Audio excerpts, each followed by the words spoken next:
of the breakout of 066 and 067? So this will replace this with no 66 or 67. This will be added. And then the footnote will only apply to the one with the January 31st. Okay, I think you got it. Okay. Okay, everybody's clear on the motion? Any more discussion on the motion? Any public comment? We've made a lot of changes before we go ahead. No public comment. We'll bring it back. Mr. Chairman. Oh, Commissioner McNish. Thank you. You know, and I think this particular discussion really outlines for me the how aggressive the department is in managing its wildlife herds. These elk are hard to manage. They do get out away from you. They're very successful in a lot of places. And you know, we talked about our wild horse issues and stuff, and this is what it takes to manage a population, and per the requirements that are put onto us, the mandates, the edicts, and it is aggressive. And none of us really like the fact that we're putting so much pressure on a population for such a long period of time, but it borders on being a necessary evil in a situation like this, because if you don't, they do get away from you, and then it's hard to get back. Then you're faced with what we were several years ago, where you're talking about going and shooting them out of a field, you know, to reduce them, which is very unpopular. So I just wanted to make that comment. Thanks. Commissioner Young, did you have a comment? No, I just agree with Commissioner McNinch. Commissioner Macbeth? Yeah, and I think the one thing I want to add to that is that we've made commitments to livestock industry in our elk management plans to try to maintain these herds, and so I think we need to always, you know, remember that we're kind of partners in this, and so I think when our livestock rep indicates there's concerns in the industry with the elk population and us staying on top of it, I think we need to kind of do what we need to do to make sure it happens. So. Okay, any other discussion? Call for the vote. All those in favor signify by saying aye. Aye. All those opposed? Motion passed unanimous. Now the non-resident antlerless elk 4281.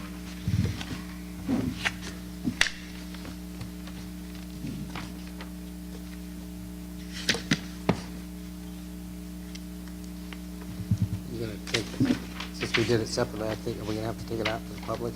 Anybody have any public comment on the non-resident? Seeing none, we'll bring it back to the commission. Okay, we ready for a motion? Mayor, ready for the Okay. motion. I'll go ahead and make a motion on non-resident elk antlerless any legal weapon hunt number 4281. Basically, the change will be to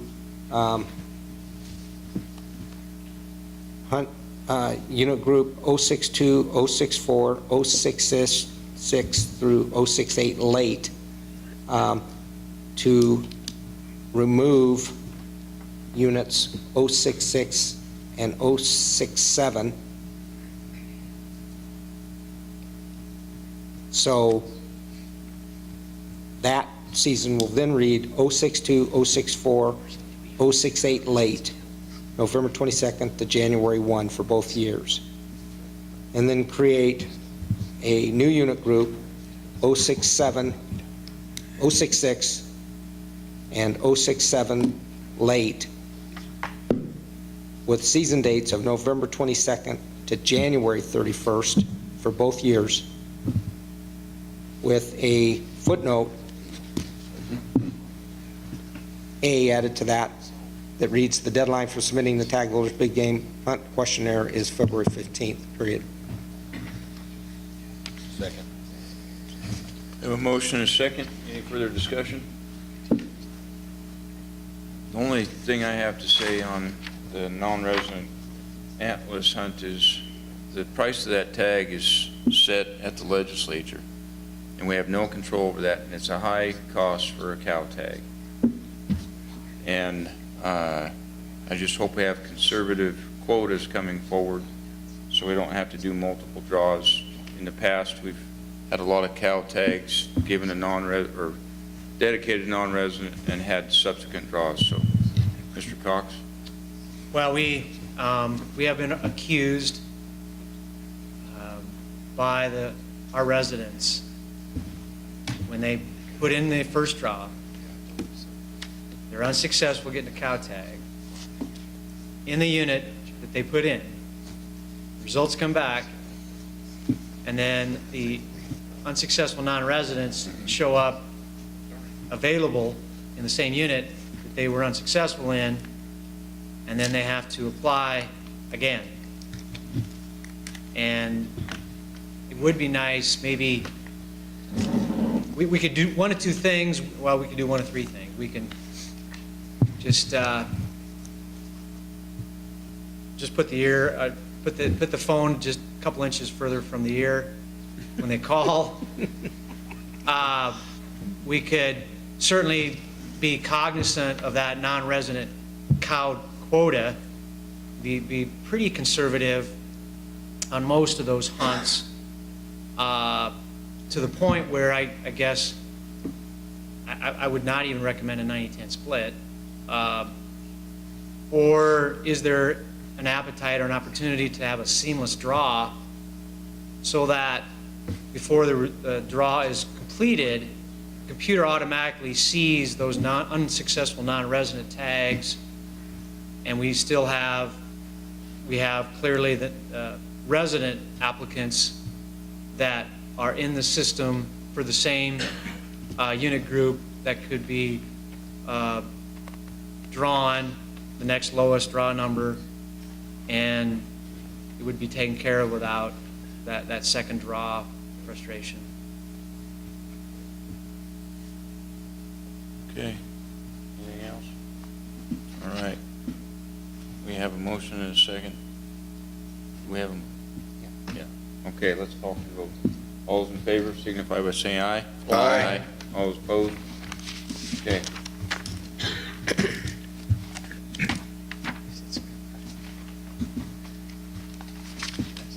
Moving on, Mike. Antlerless elk muzzleloader hunt, 4176.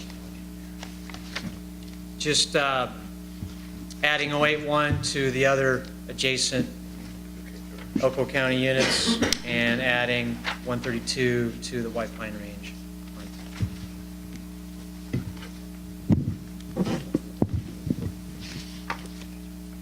Any questions of Mike? I'll take it out to cabs, right? Just kind of staying consistent. Last year, we asked for some separations, and we overlooked the muzzleloader hunt and the archery hunt. So we'd like to stay consistent and see 111 and 112 split from 221 and 222. Thank you. Any other county advisory boards? Any public comment? Seeing none, bring it back to the commission.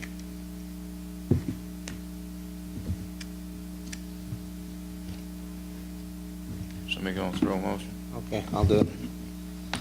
I move to, with regard to resident elk antlerless muzzleloader hunt 4176, to approve the season date structure as proposed by the department, with the exception of splitting units 111 and 112 from 221 and 222, maintaining the same season dates. Second. We have a motion and a second. Any more discussion? That was just for... Okay, no questions? Okay, any more questions? I'll call for the vote. All those in favor signify by saying aye. Aye. All those opposed? Motion passed unanimous. Longbow archery 4111. Same unit changes. Okay, For the record, Ray Sawyer, White Pine County, and again, we'd ask that we split unit 111 and 112 from 221 and 222. all right. Any other cab comment or public comment? Seeing none? Okay, I'll go ahead and move on resident elk antlerless longbow archery hunt 4111 to accept the season date structure proposed by the department with the exception of splitting units 111 and 112 from that entire unit group. In other words, separating 111 and 112 from 221 and 222 with the same season dates. Second. We have a motion and a second. Any further discussion? All those in favor signify by saying aye. Aye. All those opposed? Motion passed unanimously. Next is antlerless elk, any legal weapon depredation hunt, 4107. I likely you'll want to address the 066, and we have 5 different hunts recommended for the unit 081, that Goose Creek area, starting in August. Then having an open time to accommodate the bull archery,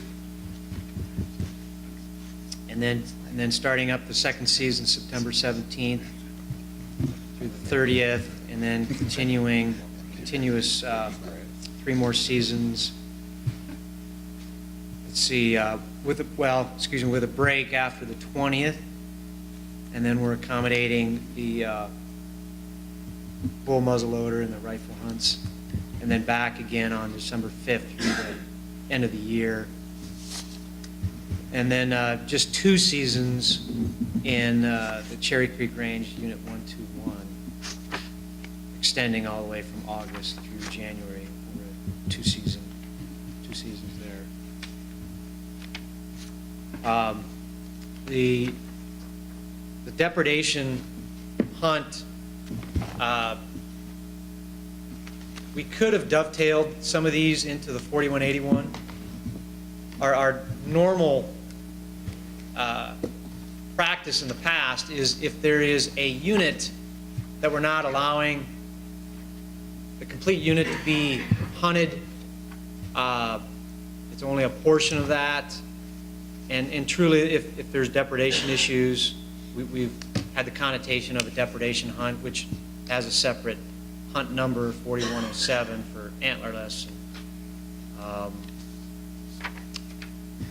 Both this hunt and the 4181, there's no eligibility weight, no eligibility requirements. But I do believe we will build separate bonus points for applicants. So if you say you wanted to put in for cow tag this year, you cannot put on your application, correct me if I'm wrong, choices for the 4181 hunt and the 4107. You're gonna have to make a choice up front. Either all 4181 choices or all 4107 choices. And then from that on, your bonus points will be associated with that hunt. So you'd have bonus points for 4181 and bonus points for 4107.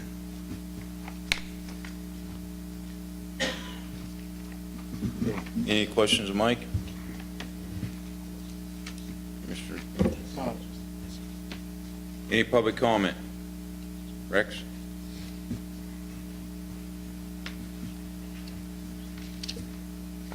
Rex Flowers, Washoe County Cab.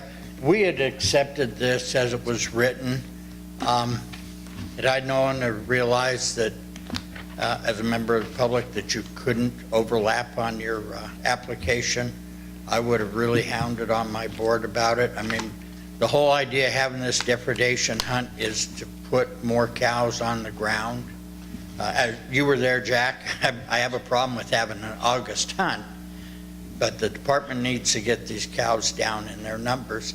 And by not allowing these guys to cross over on their application, are you taking some of the applicants back out of the system when you really need them in the system? Perhaps you should eliminate the depredation hunt and fold it in as separate hunts into the antlerless hunt so that you can get maximum number of participation. Any other public comment? Commissioner? Paul Dixon, Clark Cab. I'd like to echo Rex's comments. I think there would be a lot of hunters down here who would be concerned that we were splitting the class the way that we are right now. You're getting stuck into one or the other when you sign up. So, and I guess, like Rex said, that wasn't clear in the backup material that we received or in the footnotes. So that wasn't discussed publicly, and so I'm a little nervous about us going forward where we have to sign something like that. We may have to, but I'm sure we're going to get public comment if we do. Thank you. Any other public comment? Bring it back to the commission for discussion or motion. Thank you, Mr. Chairman. I have one question, maybe, Mike, you could answer. Is it under just the emergency depredation? It was my understanding that if you were unsuccessful in the 4181 hunt, and then a depredation hunt came along at a later date, does that just apply to the emergency? Then they go to the alternate list? Yeah, that is separate from an established draw depredation hunt. But you are correct. For an emergency depredation hunt, we would pull names from the alternates, the unsuccessful list of the next. So if it was we want to kill cows, we'd go to likely the 4181 list of unsuccessfuls. I'm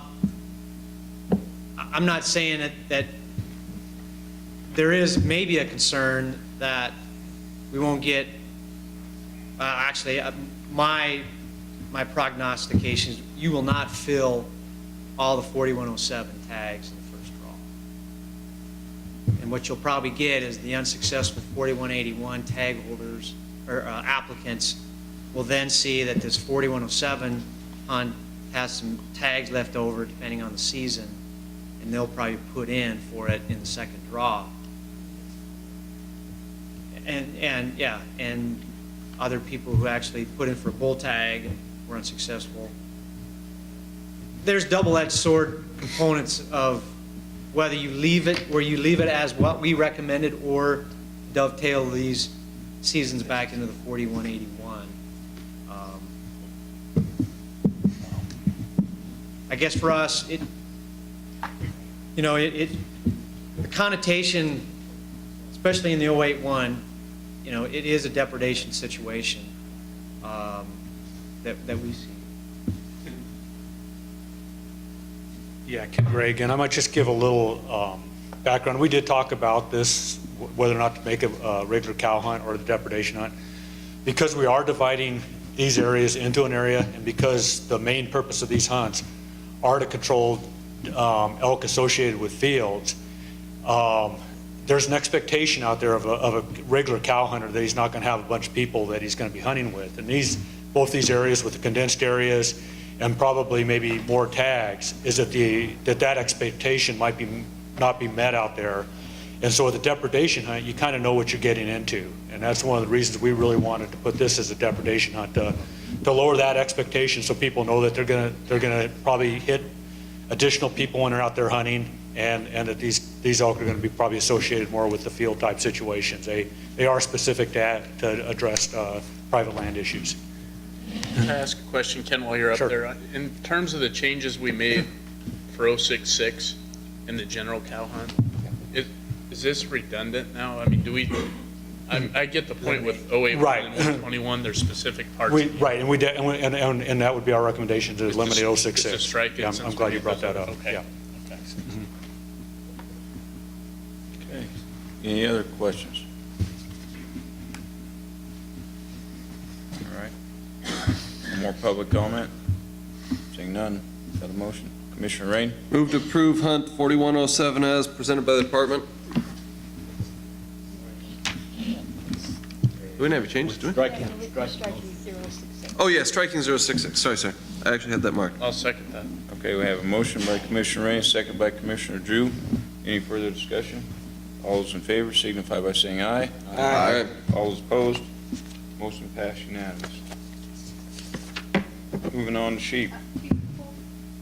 Chairman, before we move on, I guess my question would be, in looking at this whole discussion about 081, and obviously there's a huge issue here, and I mean, I recognize the changes and support them, but is the department looking at non-lethal means to deal with this issue, or maybe, you know, if the landowners are so concerned about these issues, are there other non-lethal efforts that can be made to try to deal with some of these issues so you don't have the magnitude of changes that are necessary? I mean, I understand that everybody wants a tag, but I'd like to think that the department is also trying to address this issue in another fashion.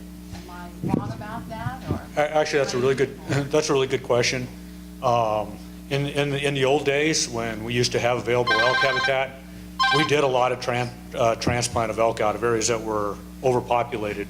We don't have that option anymore to move elk. No other state wants elk, and no other area within our state wants elk. So what we do is we have a tag application fee that goes into a what you call a mitigation damage fund. And so we do a tremendous amount of elk fencing that we solve a lot of problems with elk fencing. And that's usually our first choice, is if we can go in and fence an area to eliminate the problem. And we've been really effective at that in most areas.